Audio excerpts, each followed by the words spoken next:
Welcome to LSR Live. Here we are again on a Wednesday at 7 p.m. Eastern Time. I know we've got folks from all over the world. We'll do some shout outs a little later. We want to hear where you're watching from, and also put your questions in the chat because we've got a wealth of knowledge coming for you tonight on the topic of natural remedies. And by that, I mean very wide, broad discussion from wound care to cancer and diabetes to the cold and flu to hormone imbalances to everything that you want natural remedies for. So thanks to our sponsor, Revita Sinus, Throat, and Hands. And I brought for you one that's in the LSR store that you've never seen before. It's the Revita Guard Kids flavor. This one I love, and most of our users love it. This is the Revita Guard Ultra with the super sweet and pepperminty flavor with the stevia and the iodine in there. This is very good for the throat for when you're getting assaulted with all kinds of things during this cold and flu season. But for the kids, sometimes they're like, ooh, that's too minty, Mom. So get the Revita Guard Kids. Get the hand sanitizer there at the LSR store as well. Several scents of that. Scott, don't say flavors. It's a scent because you don't put the hand sanitizer in your mouth. But when you spray that, it's not the alcohol-based kind. Check out the sinus one for protecting the sinuses as well from everything that's thrown at us this cold and flu season. LSR Store, thank you for being our sponsor. We're going to bring up shortly our guest tonight, who is Walt Cross, who's got a wealth of experience and knowledge for decades in helping people with helping people with their ailments, with their problems, the natural way. We want to see natural remedies, and we're also just going to see what is the difference between conventional allopathic medicine versus the approach that I know this audience has come to know and love through Barbara O'Neill and other teachers that teach on the natural approach. So I want to invite everybody to be a part of this, and our guest Walt Cross as our natural remedies extraordinaire tonight. And Walt, can I just start you off with that big picture question of a philosophical approach to human physiology and disease treatment and prevention, allopathic versus natural? What's your take on that, and what drew you to this as your profession? Well, my background was in allopathic healthcare in administration for 20 years.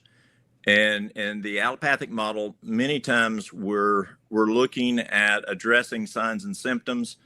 We're looking at masking and managing, and we just didn't get to root cause. And it's a system by which a lot of times it just keeps coming back.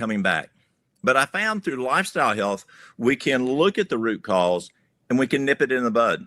Many times. Yes, there's times we're not able to, but a lot of times we're able to correct that problem, and then you don't have that disease anymore, like diabetes. You know what? Take us right there to diabetes. We had a guest on a couple weeks ago, and we're all just having our collective minds blown that this disease is totally a paper tiger, totally reversible. We're talking about mainly type 2 diabetes here. So what do you do to help people with type 2 diabetes, and how have you seen that be effective in people you've been working with? Well, I know when I worked in regular healthcare, we only we treated it through pharmaceuticals. And I remember when I left corporate and I told corporate I was going to an area that we could reverse type 2 diabetes. And they looked at me and they said, Walt, you are crazy. You're going to ruin your reputation in healthcare. And then I said, you can even improve type 1 diabetes. And they looked at me straight in the eye and they said, Walt, you are stupid. It cannot happen. Well, yes, it can't happen at that time back in regular healthcare because we weren't getting to the root cause.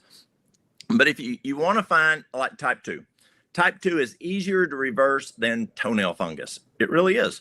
And so you've got to look at what's the cause. And there's three major causes I find with type 2. One is, let me back up. You've got trillions of cells, and around your cells, you have insulin receptors. And the insulin receptors, what happens is when the cell needs glucose, insulin receptor opens by insulin and allows the glucose into the cell, and everybody's happy. But what happens is when this insulin receptor quits working, and if you have type 2 diabetes, you have insulin resistance, And so that receptor is resistant to the insulin. It just doesn't work right. And then you have to take medicine that can try to assist that insulin receptor. So what happens is when we find the cause and you fix the cause, diabetes can go away. What are three major causes?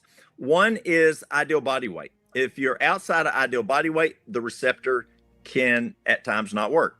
Number two is if there's too much fat in the blood. Number three is if there's too much inflammation. So what do? One, we shrink the cell and we get to ideal body weight. Number two, we look at the fat in the blood, and it can be fat from oil. Now, I live in the South. We fry everything: maters, taters, ice cream, pickles, cheese. And just the other day, I found out you can fry Coca-Cola and Mountain Dew. Crazy, Scott. Isn't that crazy? So we fry everything. If we don't fry it, we pour oil in something. My grandma used to cook green beans, and she would put more than a cup of vegetable oil, and it was okay because it was vegetable oil, she thought, and more than a cup into the green beans, and it looked like an oil slick on top. And it tasted tremendous to my little Southern tongue, but it's not healthy. The other thing that has fat in it that we consume in our diet is dairy, and the other one is meat. And Duke University found if you stop using fat in your diet, like oil, stop using dairy, stop using meat, this is cool. The insulin receptor, the body cleans that insulin receptor out, which is clogged up. Number three is inflammation. Now, inflammation can be number one thing Harvard says is processed foods. It can be sleep deprivation. It can be stress. A number of things can cause inflammation. And so you want to address that inflammation. So what do we do? So I use a program by Dr. Walter Kempner, and it's the rice diet that Kempner did. So in the morning, we'll do 3 fruits and a cup of brown rice. For noon, we do a nice big salad. But again, remember, you can't have oil. And so no fats there. So when there's no oil, no dressing, no meat, no cheese. But we squeeze some lemon juice or maybe some low salt salsa. And then a brown rice. And that's for breakfast, and that's the noon meal. But nothing for supper. See, that's the way you reverse type 2 diabetes, is you don't do supper.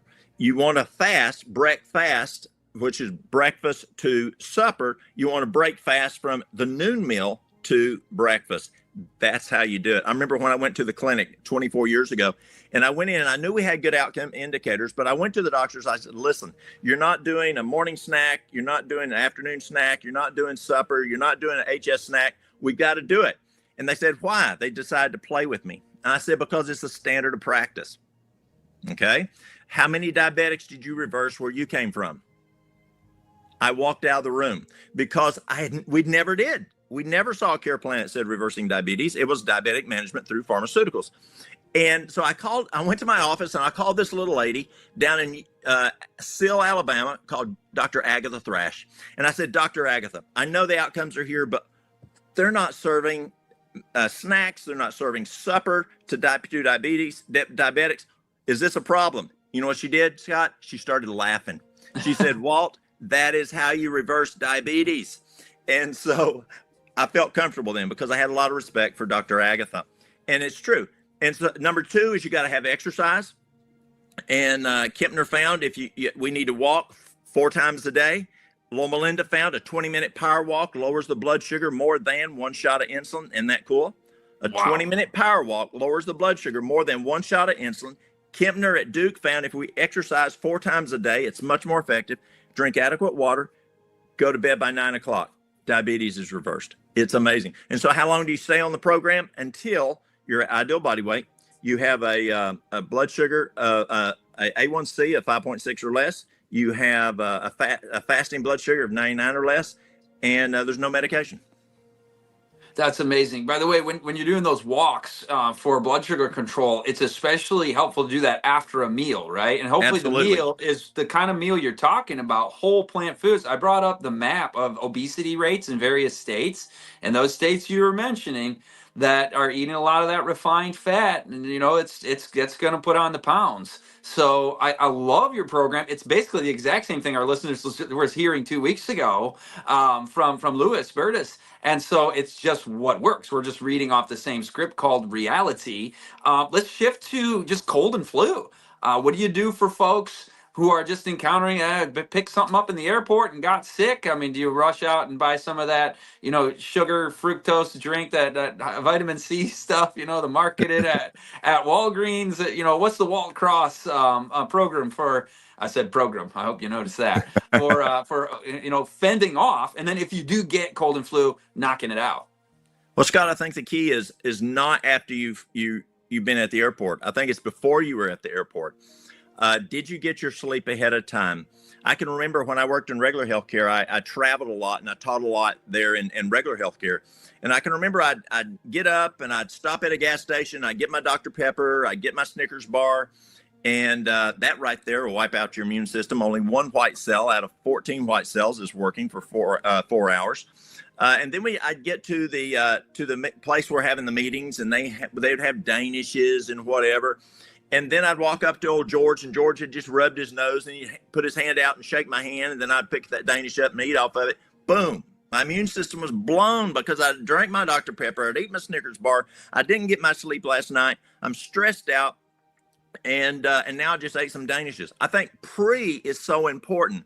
Those basic 8 laws of health that y'all talk all the time about, that nutrition, the exercise, the water, the sunshine, temperance, making the right decisions, fresh air, diaphragmatic breathing. Scott, people breathe like chihuahuas. They need to breathe diaphragmatic breathing, and they need to have where the stomach goes in and out like a little baby. Yes, fresh air is important. Both of those. Get your sleep and trust in God, which I believe is the most important part of that combination. But I think that being proactive prevents you from even having to worry about it, but then just making the right decisions. Don't place yourself in a situation that is more vulnerable. If someone's over there coughing and snorting, whatever, just don't go walk by them. Hand washing is important. I think that's important. If you're going to proactively go into a situation, you can beef yourself up with vitamin C, with oil of oregano, with I like Alimed, which is tremendous. It's really strong garlic. You can proactively go into it. Echinacea, golden seal, all those guys proactively so that your body's built up because you're going to go on that airplane situation or whatever. But if you do start to catch something, then we need to be, we can learn a lot about dogs and cows and whatever in nature. And if you have a sick dog, does that dog go eat? No, it sits there and it doesn't eat that much. And so, no, we don't need to eat a lot. If we're feeling sick, cut back on the food consumption. Make sure you got plenty of water. Get your rest. And yes, you can still also do things like, your golden seal and your echinacea and your chlorella, all those items to build the immune system. Excellent. Excellent. By the way, you named something there that on these platforms I always avoid saying, because one of the platforms said this very substance is, subject of misinformation and medical policy and this and that.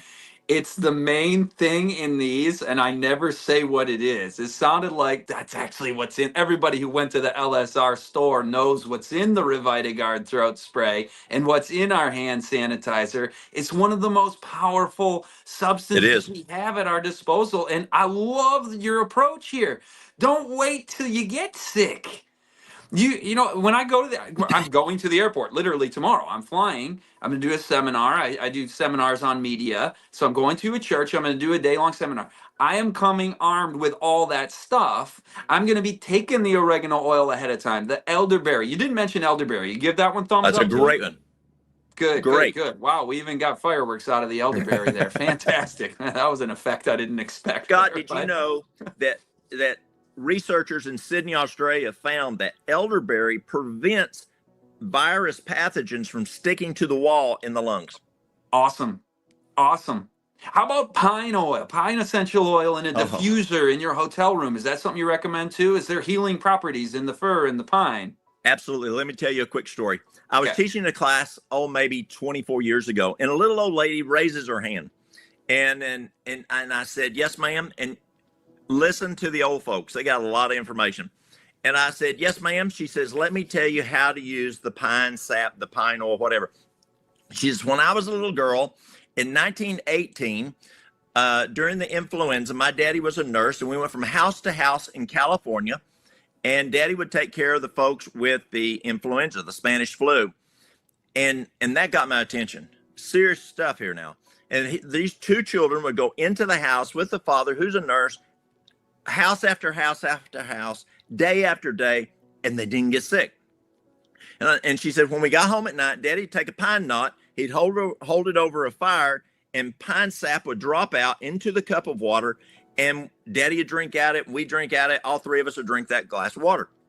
And I said, well, how much water, how many drops? She says, I don't know. I was a little kid, but it worked. That's amazing. And I can tell you, you want it in the lungs too. So you put it in a pot, you put some of that essential oil in a pot, you got to be careful you waft it, it can sting. You can get too much, but don't take the pine essential oil in internally, right? But but you can use rosemary. That's not as harsh, and that's got the pinene in it, right? So we've used that in our product development, but I love everything you said, and I've done it.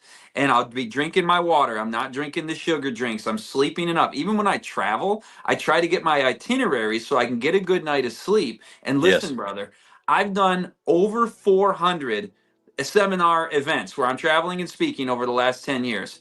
I have gotten sick one time. Whoa. And that was COVID. And it was Delta. I had a real good case of that. But then earlier this year, I got myself sick. And you know why? Because I didn't do everything I normally do. True. I had stayed up late. I was kind of cramming for a new seminar I was doing, and I was going to get ready for the recording. And I didn't do the hot, cold showers. Oh, yeah. Yeah. Talk about that. So hot and cold, what happens with the hot and cold, you've got vasodilation, vasoconstriction, vasodilation, vasoconstriction. You're increasing vascular flow, but also you're increasing the immune system in this process. Excellent. And it increases the white cell count. Yeah. Do you do that regularly, or do you only do that if you're fighting something or if somebody's got something around? I mean, I just end every shower with cold. Is that smart? That's the way. I mean, when you finish the shower cold, one, you're going to close cells. The other one's you're going to build white cell count. Excellent. And by the way, if listeners are like, are you joking? There is no way I'm turning my shower to all cold and ending that and being freezing. It works the opposite way, my friends. You will be warm. Just try it. I know you got to take my word for it. Just try it once. You won't die. Turn it to all the way cold. After you've gotten yourself nice and warm in a shower, turn it to all cold for 30 seconds and then turn the shower off. Don't go back to hot. Get out of the shower, towel yourself off, and you'll notice you are warmer than you normally are after a shower. Trust me, try it. Can you give me an affirmation on that, Walt? Well, it does several things. One, it wakes you up. It also lets the family know you're finished with the shower because you're hollering. But absolutely, it does. It works. It's true. You're dancing around in there. All right. Let's change over to some heart disease topics. Talk about cholesterol. I'll ask you about some others, but cholesterol. What can you do to give yourself a good reading on that the natural way? My cholesterol was 288. I was still working in regular healthcare. The guys at work said, "Walt, you got to go on a statin." And folks in healthcare, a lot of those guys, if they pay attention, they know the problems. And so I did not want to go on a statin. They told me I was genetically predisposed. My daddy had problems. My granddaddy had problems. And I decided to, kind of like if you have hypertension, you go on a no added salt diet. I decided I go on a no added cholesterol diet. Well, my cholesterol went from 288 to 104. And what it proved to me was it was not genetic predisposition. I was Southern predisposed. And so I was eating what Southern folks ate because that's what my Southern daddy ate. And that's what my Southern granddaddy and all their kinfolk ate. And so what do you do for cholesterol? I think the best thing to do for cholesterol is just don't eat cholesterol. And I found several things that do cause cholesterol to increase. And that is eating cholesterol and what has cholesterol in it. And that's anything with a mother. So if it has dairy, if it has meat, it's got cholesterol in it. I don't care what kind of meat it is, it has cholesterol in it. And the most is brains. Brains has the most. Shrimp has a lot. But any kind, fish, chicken, it all has cholesterol. But also we know that Dr. William Davis, a cardiologist, found that the American wheat, which has 42 chromosomes, instead of the European wheat has 14 chromosomes, through superhybridization, our wheat actually raises the LDL. The American wheat raises the LDL. And so by eating a lot of wheat, that can increase your LDL, the bad cholesterol. Another thing that we found in our research was that cashews actually lower the HDL. And when we stop serving our patients cashews, because a lot of times in lifestyle, you do a lot of cashew stuff because you're instead of using the dairy. And so you're doing cashew butter, cashew cheese, cashew gravy, cashew, whatever, loaf, whatever. A lot of cashews can lower the HDL. And cashews in general, a little bit of time, that's fine. So if you stop the dairy, stop the meat, choose something other than the American wheat, and then be careful with your cashews. I find the cholesterol goes and drops very rapidly with people. A lot of fiber helps with cholesterol. Also, there's bergamot's good. It will lower it. Garlic lowers it, and so that's what we use. Excellent. When it comes to the nuts, the cashews and the other nuts, you don't need a lot, right? In order to get the cognitive and heart health benefits, it's like a handful, right? Like a palmful. Yes. The whole day. Yes. We find that for cardiac health, if we would do just a little serving, it doesn't take a lot. In your best nuts, you want a PS ratio below 2.0, it's things like walnuts, almonds, pecans. Those are your good nuts. Great. Now, while we're on the heart health topic, talk to us about triglycerides. So triglycerides, there's several things that can cause triglycerides: stress, sugar, oil, and meat.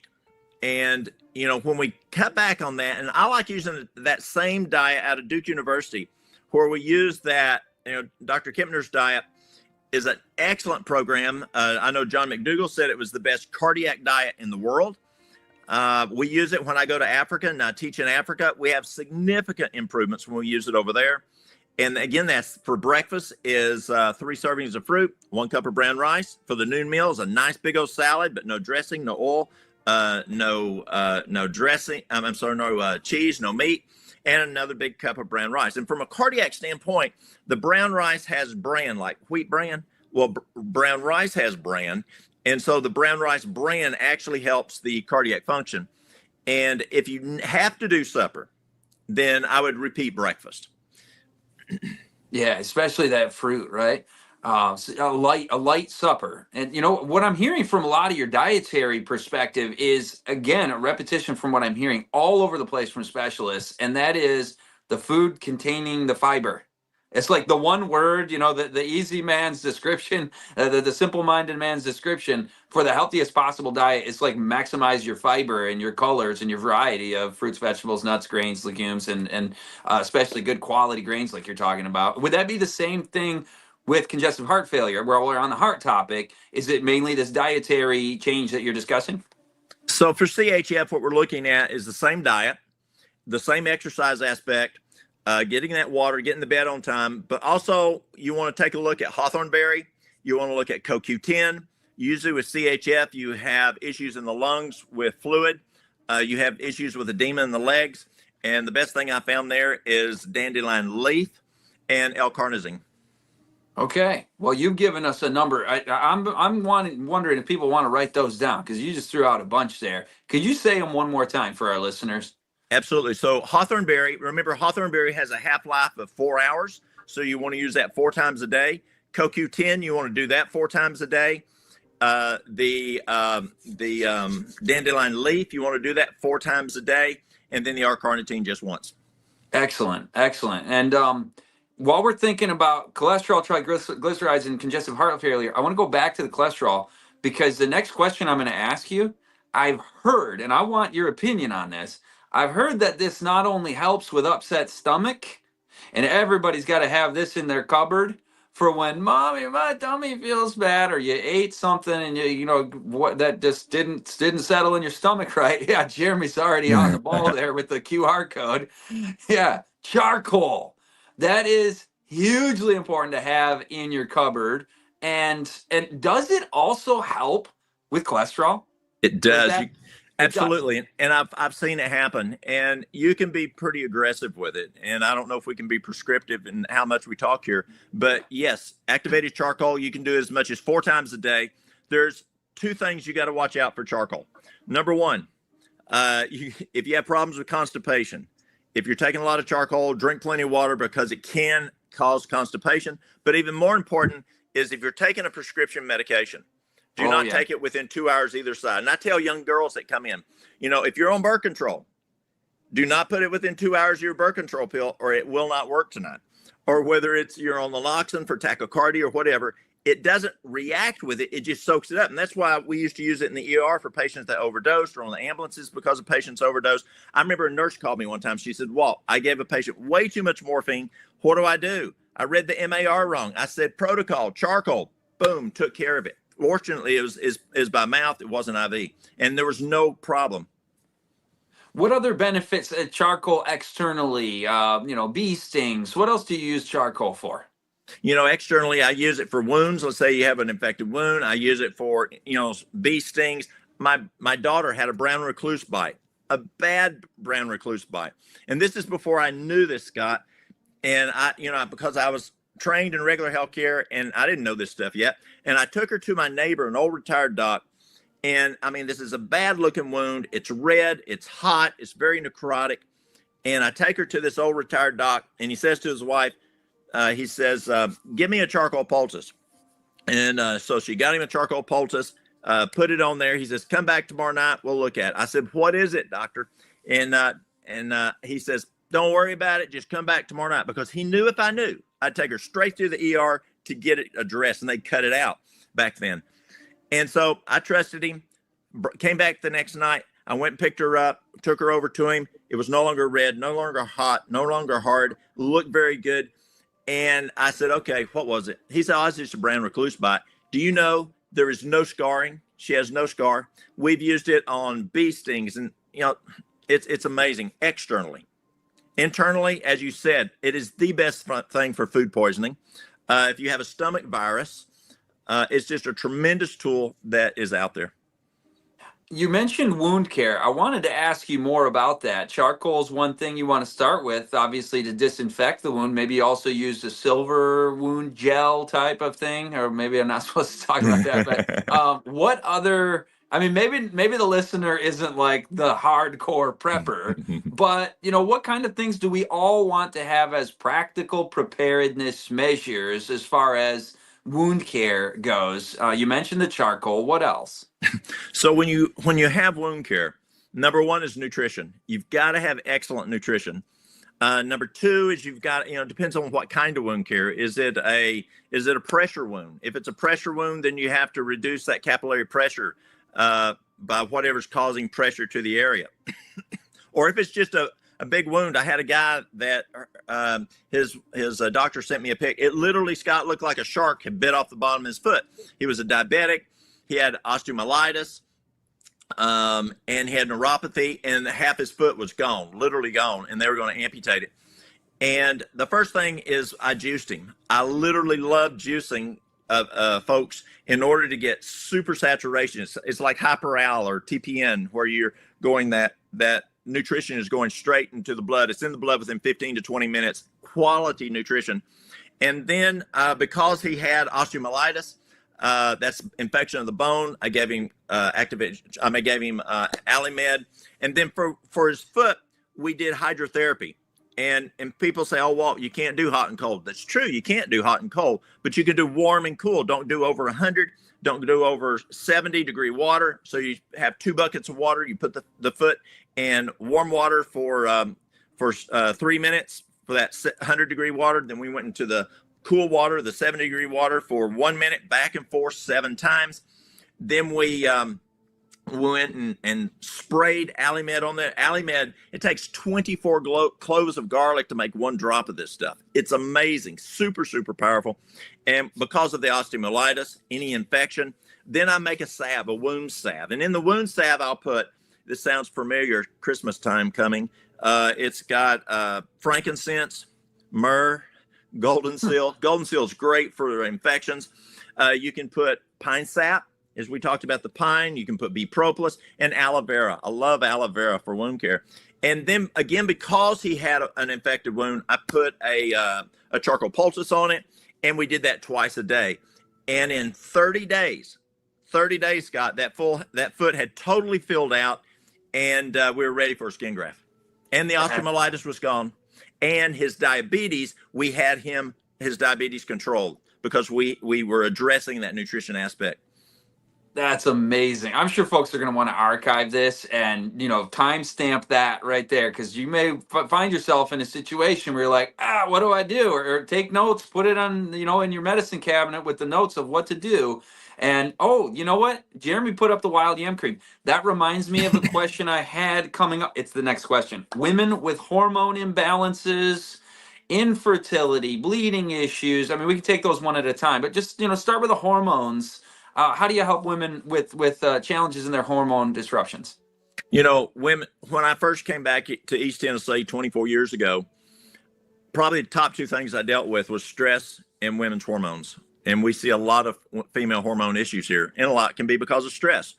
But I think, again, nutrition is so important for female hormones, male hormones too, but female hormones, you've got to have good nutrition. And what's the best nutrition? It's what you always talk about. It's that whole food, plant-based diet with variety. That is the best nutrition I find for females. And if I want to really supercharge it, I'll use juicing, and it's amazing.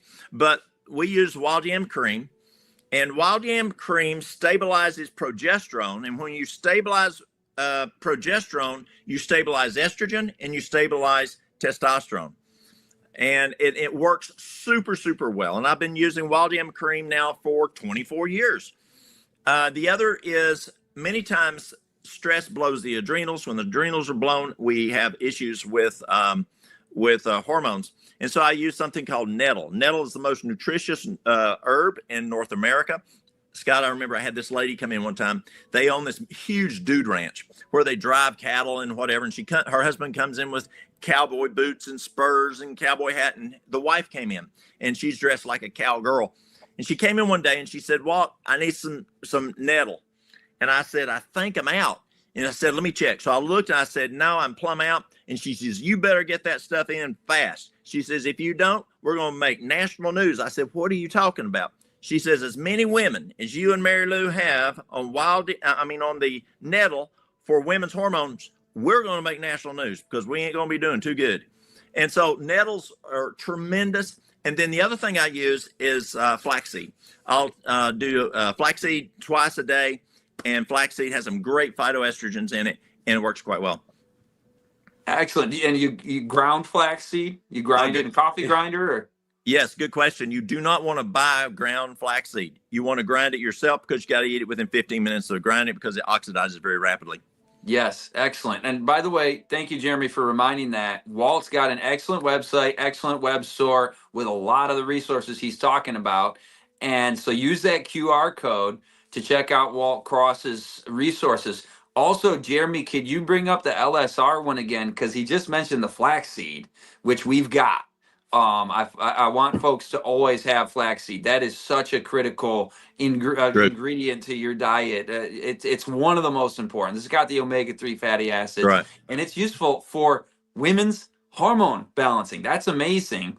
And before we get, I want to continue on the women thing, but you mentioned 2 times juicing for nutrition, for women's health, and also even for the man who had the wound. Tell us what else juicing is good for. I mean, nutrition, but what specifically is it helping with? And then also tell us your preferred, recipe, your juicing formula that gives people the best nutrition punch. Well, when I look at working with people, I look at kind of like restoring a vehicle. Let's say, Scott, you're going down the road. It's Sunday afternoon, you and the wife and the kids, and you're going down the road, and an old country road, and you see an old 57 Chevy sitting out there in the field, and you back up and you drive up to the house, and you say, "Ma'am, what are you doing with that old car out there?" And she said, "Honey, if you want it, you can have it."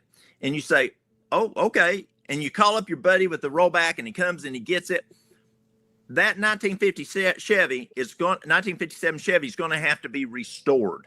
And the first process, I mean, you've got to take the grinder and the sandpaper and the Bondo and the Tiger Paw and the primer and the paint and redo the tires, and you put new tires on it and put new upholstery on it and rebuild the engine. That's the restoring program. And so I find that the same is true when I work with people. You've got to restore them. And then once that car is finished, you don't take a grinder to it anymore. You're in the maintenance phase where you're just rotating the tires and putting oil in it and gas in it and that kind of thing. And then I have a different program for just maintenance. So one of the best things I have found where I get the best results, whether it's cancer, whether it's autoimmune diseases, best thing I found for autoimmune diseases is, and then for say, like, hormones, or for, these really where I really want to hit it hard, like using the hyperalimentation, is the juicing. And I don't have a favorite juice, because when I'm eating the maintenance program, I don't just eat the same plate of food all the time. Mary Lou fixes me a variety of food. And so your juices need to be a variety of juices. Now, this is another key of juicing. You don't want to drink the juice. And that sounds... Chew it. You chew it. You're exactly right. You got to chew it, because just as you chew your food, it loads it with saliva, amylase, protease, and lipase. And so you have three separate parts of digestion. If you drink the juice, you miss a third of your digestion. And so when it sits there, you don't want it just sitting there. It needs to be loaded with the saliva. To load it with saliva, you got to chew it. And chew it for, say, 10 chews, just like if I'm drinking this water here.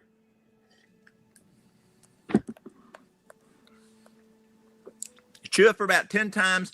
It's loading that food, liquid food, with amylase, protease, lipase. So when it goes and sits in that first part of the stomach, it starts breaking down. Now, you don't chew the water, though. You're just doing that as an example, right? That is correct. Okay, just making sure. We're like, oh boy, do I have to incorporate a new health practice to chew my water? But yeah, I actually chew the juice. We do that, and we go more with the vegetable than the fruit. And yes. I like putting a little lemon in it. Oh yeah, ginger. Oh, man, that's so good, because then if you're putting greens in it, the lemon helps to cut that flavor and just really make it nice, and the ginger as well, very tasty. Yeah. Well, Scott, be careful though. Okay. I had this lady call me one time, and she says, "Why are you trying to kill me and my husband?" I said, "Pardon me?" She says, "Why are you trying to kill me and my husband?" And I said, "What are you talking about?" She said, "You told us to juice, and we're juiced, and we're peeing and pooping blood." And I said, "Ma'am, did you put any beets in that juice?" "Yes." "How much did you put?" She says, "I put 2 beets in each one." I said, "Ma'am, you're peeing and pooping beet juice. So be careful. Beets are great, but just don't load it too much." I thought you were going to say don't put too much ginger in there. That can get spicy. I mean, all you need is a tiny little sliver of the ginger. But oh yeah, we use the beets. Man, that's so good for the heart, isn't it? It is. Next, let's get back to the women's. And you know what? Yeah. Infertility that is a big growing issue. Yes. My wife struggled with this years ago. God blessed us with children 13 years ago. But before that, there were some women's issues with hormone imbalance and stuff. How do you help out women with infertility? I think a lot of times women infertility can be, psychological. They're stressed, but also I believe it can be nutritional. And I find when the ladies will juice, and yes, you can use the wild yam and the nettle and that kind of thing. But the biggest key I find is just getting the lady calmed down, getting her to exercise, getting her to go to bed on time, and juicing. Juicing is phenomenal. Now, Scott, you and I believe 110% the biggest part of this is trusting God. And as we work with folks, it is not just do the juice, do whatever. The component that makes the juice work, because juice don't do it, it is God. God he blesses that. We got to do our part, and then he blesses that. And I think it's also important as we're working with people with whatever health issue of saying, it's God's body. It's not ours. Christ bought it. And God, how do you want us to address this? And I think praying ahead of time and say, okay, God, What do you want me to do? Walt said this, God said this, whatever. It's your body. What do you want me to do?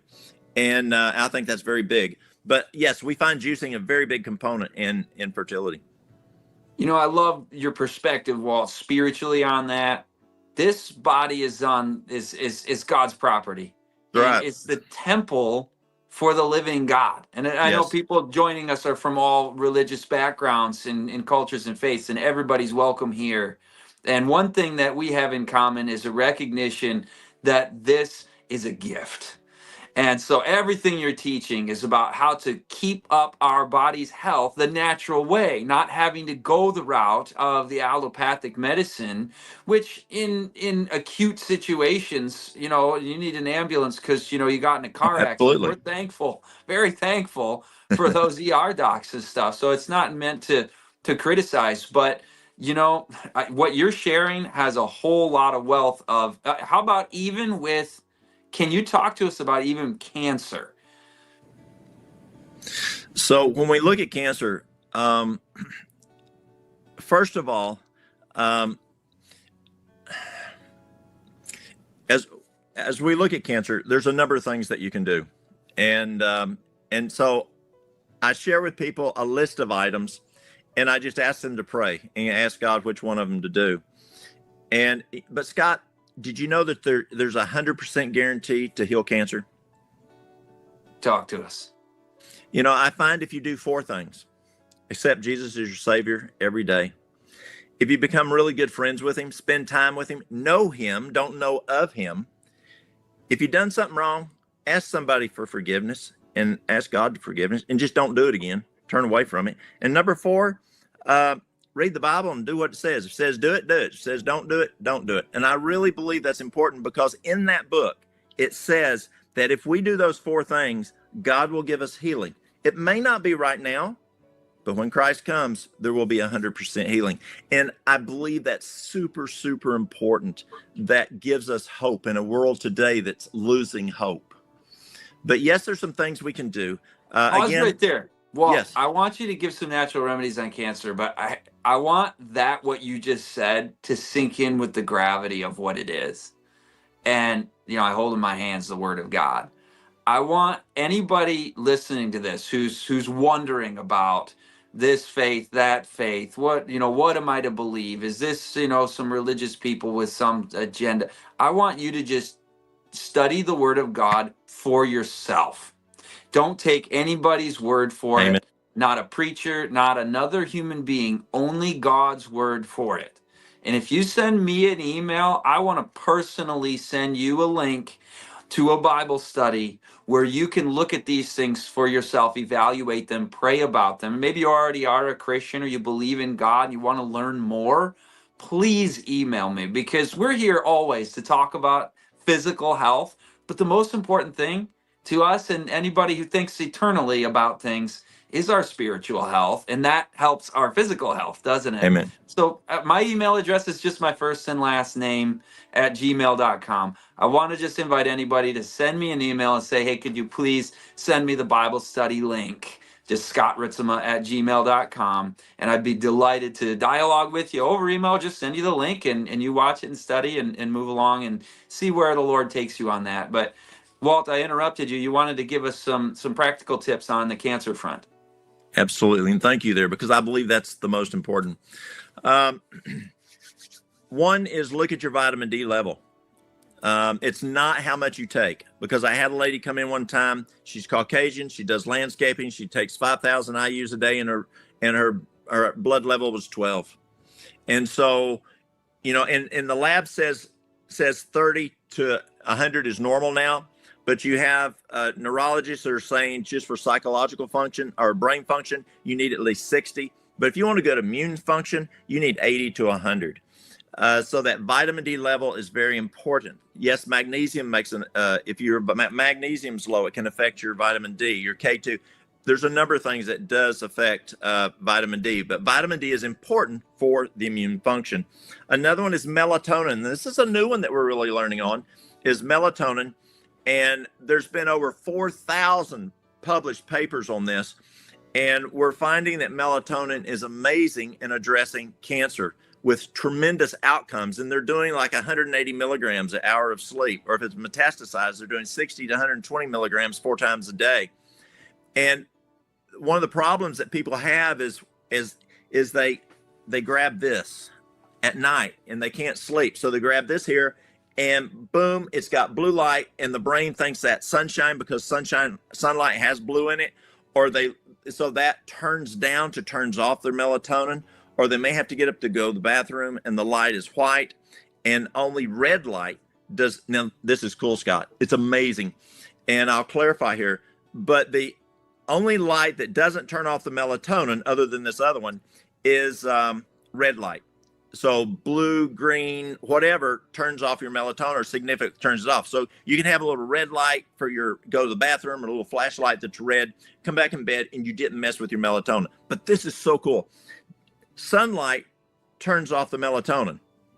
But did you know that full moonlight, even with a full moon, does not turn off your melatonin? I think we got a creator God. That's beautiful. That's so cool. It's sunlight that's reflected, but it doesn't turn off your melatonin. That's a question I have for God when I get there, because the researchers have no idea how that happens. The greater light to rule the day and the lesser light to rule the night. We use the red night lights, by the way, in our kids' bedrooms and in the bathroom. We're on board. Absolutely. Another item is a mini trampoline. A mini trampoline will increase the white count 300% when you bounce on it for 5 minutes. So I have people bounce on it every waking hour for 5 minutes. That keeps that white count up there. Then there's teas and herbs. I'll use like Asiac tea, Padiarco, burdock root, chaparral. Now don't start with chaparral. Chaparral, it's just super powerful, but it's nasty. And so you won't do another tea if you start off with that one. But I really like those herbs. They're great. You want a tea that purifies the blood. You want to build the immune system. You want it to fight cancer. And those teas would do that. Then let's see, what else might I have? Far infrared light. Far infrared is very good for cancer. They use it in Asia. There's for years we used mid infrared light and near infrared light. But there's far infrared light, and far infrared light is outside of our eye spectrum. Insects can see it, kind of like dogs can hear things we can't hear. But far infrared increases perfusion, and it attacks then the cancer much, much more effectively. And so I like far infrared. Another one is a fever treatment, and fever treatments folks know of doing in a bathtub. And Loma Linda Medical School said that it would increase white count 7-fold. Well, I did not believe that. And so I had my nurses draw labs for a good bit of time on patients that we did the fever treatments on. And what happened is, sure enough, at 5 hours, it peaked at 7-fold. And so you do that fever treatment, then put them into bed for 2 hours afterward to rest. But you can also do a fever treatment in a sauna. You want one where the head sits out and you can keep the head cold, but you can still hit that 7-fold. And Dr. Harold Cherney at Eden Valley found it did not come back to normal for 3 days. And so the fever treatment is a great tool to increase the immune system. Walking is important. There can be poultices that folks use for cancer. External poultices. There can be charcoal poultices, a castor oil pack, or herbal poultices. You can actually use the herbs which you're using. It might be whether it's the poke. You've heard of poke tea before, or poke poultices. Be careful on poke tea. Know what you're doing. You've got to do that right. But you can use all those different kinds of poultices on that affected area, and that can be beneficial. Now I'm going to share one that you're going to think is plumb crazy, Scott. Mary Lou had breast cancer about 18 years ago. And she has a personality like she's a ever-ready bunny. I mean, she's up, she's gone, and you can't stop her until she falls over tired. And so it's hard to get her to have compliance. And we're talking that tumor was almost as big as an egg. And finally, I hog-tired her enough. I sent her to some friends down in Venezuela. We got it down much less smaller than a pea. We're doing great. They send her back, and boom, she's wide open again, and we're back up to almost that size of an egg. So I had a friend who's a physician at the time. He's gone back to Germany. He came into the office, and I said, Sam, anything I'm missing? And he goes, sting her. I said, what? He goes, sting her. I said, okay, what do I do? He said, so what you do, he said, you can feel that mass, palpate it, yes. He says, go distal 1 inch, sting her 3 to 5 times a day, and leave the stinger in for 30 minutes, pull it out and put B-Propolis on it, and do that for 14 days. That's exactly what we did, and it started shrinking and totally went away. It's been gone now for over 17 years. So that's amazing, isn't it? So what happened is the immune system came to that area every day to address the bee stings, and guess what was in the middle of that area? The cancer. And we just super saturated that part of the body with the immune system to deal with the stings, but it also attacked the cancer, and it worked. Now, again, I believe God blessed. So those are some of the things that we do for cancer. There's other things, but those are big ones we do. What do you say, Walt? We go to Q&A. Great. Jeremy, throw some questions at us. We got Mitch, and he's from New Jersey. A little shout out there. How you doing there, Mitch? And South Carolina, Dinah, welcome. Fellow Southerner, neighbor to Walt. Christina from Massachusetts, thanks for joining us. And Alyssa from Phoenix. Thanks for being with us, Alyssa. Oscar from New York, a place so nice I named it twice. Awesome, brother. And Eunice watching from Zambia. Lusaka, my wife was born in Zimbabwe. Your next door neighbor there. That's special. I wonder how I can prevent swelling of my feet. I don't have any diabetes or any known sickness. What do you say, Walt? You know, there's several things. You can try doing hot and cold fomentations. You can try doing the dandelion leaf, but you want to find out what is the root cause. And you know how these new cars are, Scott, and not like the cars when I was a kid. You know, my daddy taught me to work and rebuild engines and stuff when I was a boy, and you could actually climb in almost to the engine compartment back then. And today you can't even stick hardly everything in there, and they got to put the battery under somewhere else because there's no room for it. And so if your car's not running right, you take it to the mechanic, and he puts it on a machine, and he does diagnostics, and it says your number one plug's not working. That mechanic does not need to change my plug. I know how to change plugs, and so I can do it. But sometimes I just need that diagnostics. So it is good to go to a doctor. He understands, assessing the patient. He understands what's going on. Get that diagnosis. Find out what it is. Then you can come back and take a look at it and see if that's something that you might be able to do natural. But that diagnosis can be very, very helpful. And I would encourage a diagnosis on why are those feet swelling, and then come back. And you don't want to just mask and manage with the hot and cold or with the dandelion leaf, because you're just going to have to keep doing it. Let's find out what the cause is and then get rid of the cause. Great answer. Claudia, listening from Costa Rica. Welcome, Claudia. And Frida from Arizona. Thank you for being with us tonight. Demore from Japan. Love it. Other side of the world.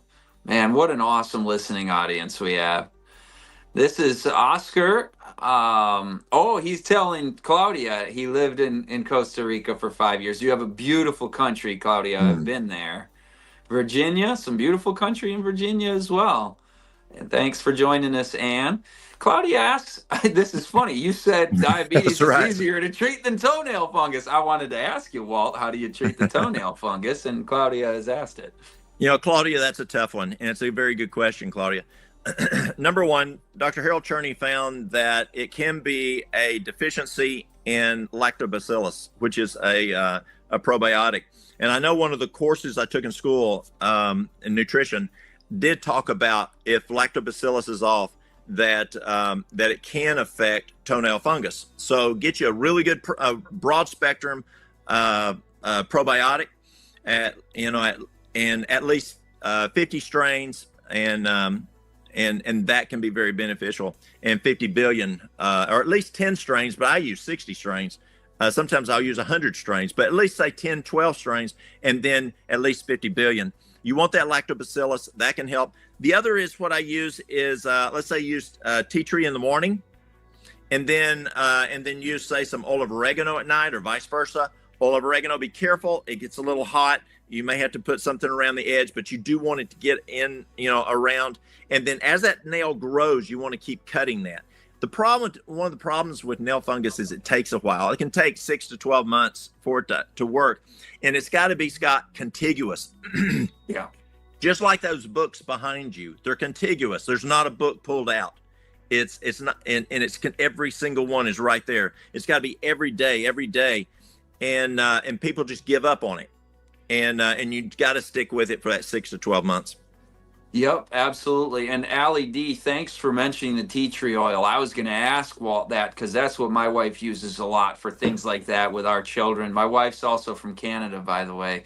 So thanks for joining us from Alberta and from Louisiana. Another Southerner, Christine, Yes. Thanks for being with us.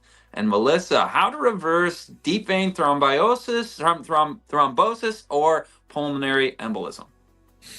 That's a tough one. You have to be careful there. Because you don't want to throw it. And so water is very important. Water is your best blood thinner. But you've got to be very careful with those because you don't want to throw it and then have a pulmonary embolism. You don't want to have a stroke. You don't want to have a heart attack. And so your diet is very important. You want to have a diet that, when I took nutrition classes from Cornell, Dr. T. Colin Campbell taught us the best way to address something like that is a diet that is whole food, plant-based with variety, and not just plant-based. Because did you know that Fruit Loops are plant-based? Or even, did you know that Oreos are plant-based? French fries. Yeah, it's got to be whole food, plant-based, but again, very important. And Harvard talks about this a lot. It's got to be whole food. And Dr. Campbell and also Dr. Esselstyn at Cleveland Clinic found that whole food plant-based diet is very good to help slowly start to address this issue. And the diet is very important. And yes, there's things like nattokinase, there's things like garlic, there's things like Concord grape juice, but also be careful. As you know, you want to be careful not to do, massages and things like that. Be careful of those legs, but that's what I understand. You want to be careful, and that diet is so important there. Yeah.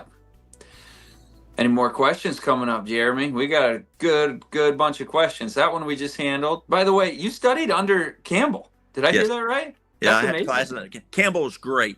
You want me to tell you this is cool. You want me to tell you a classroom backstory? Yeah, I'll tell you a Campbell story. So Campbell grew up in he was born up north, but as a young boy came to Southwest Virginia.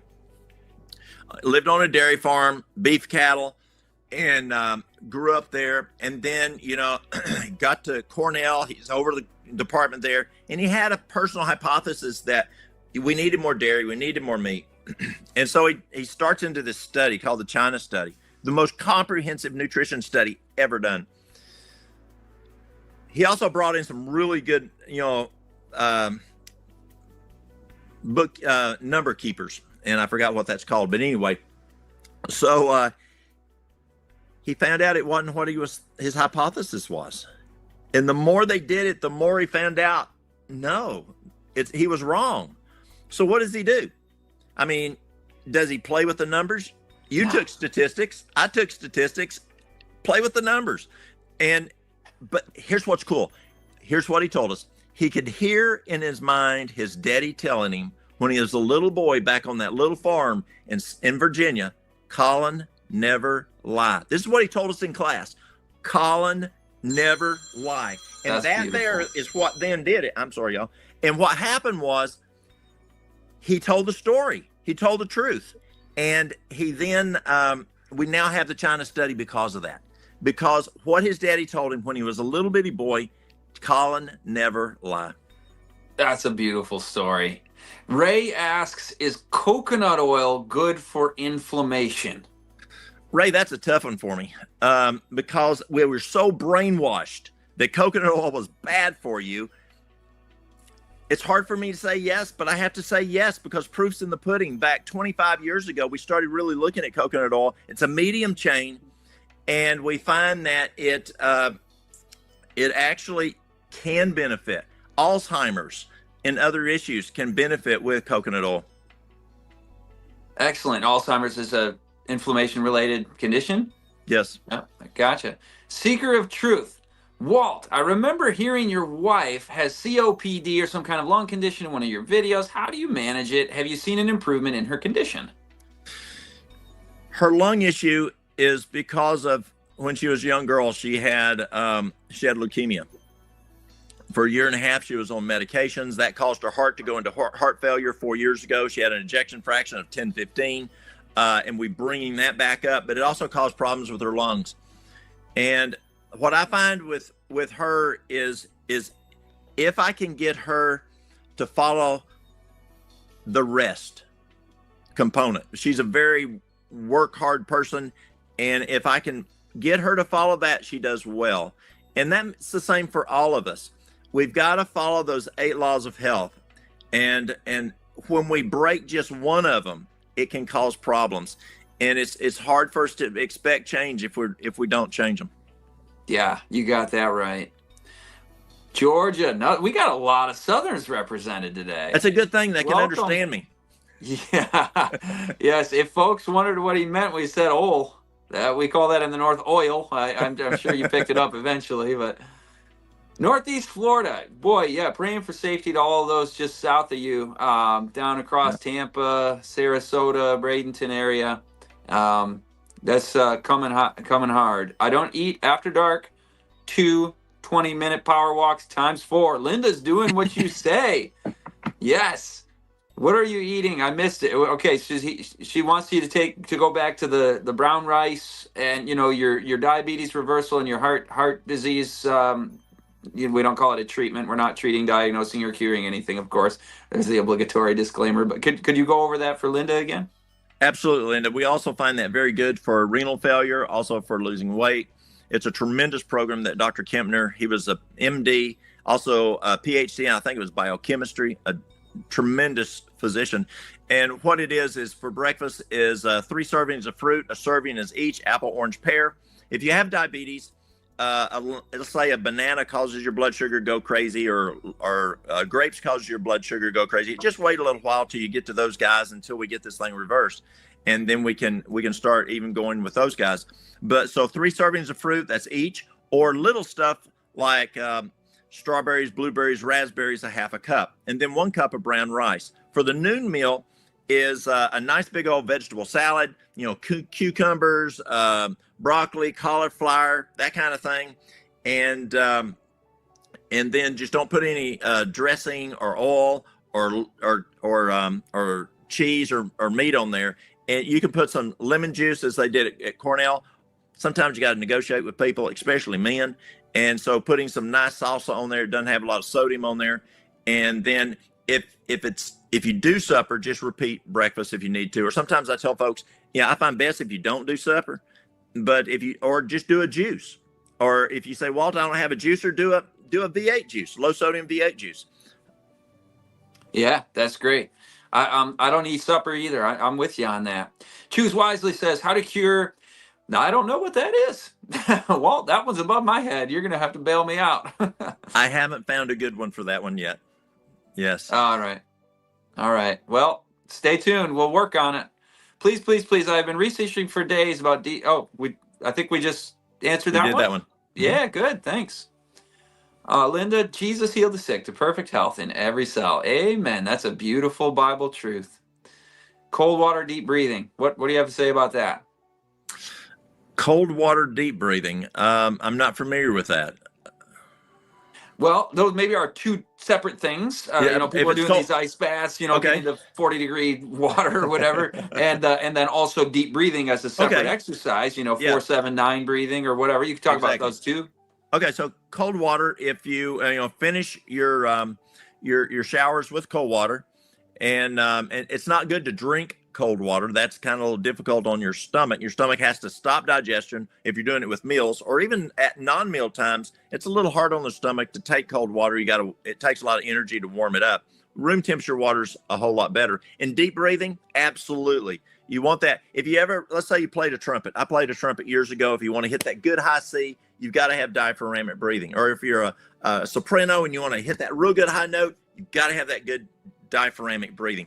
And I remember we had a voice teacher. He would lay you down on the floor. He'd stick a book on your stomach and say, go back to the room and learn how to breathe, where that book goes up and down.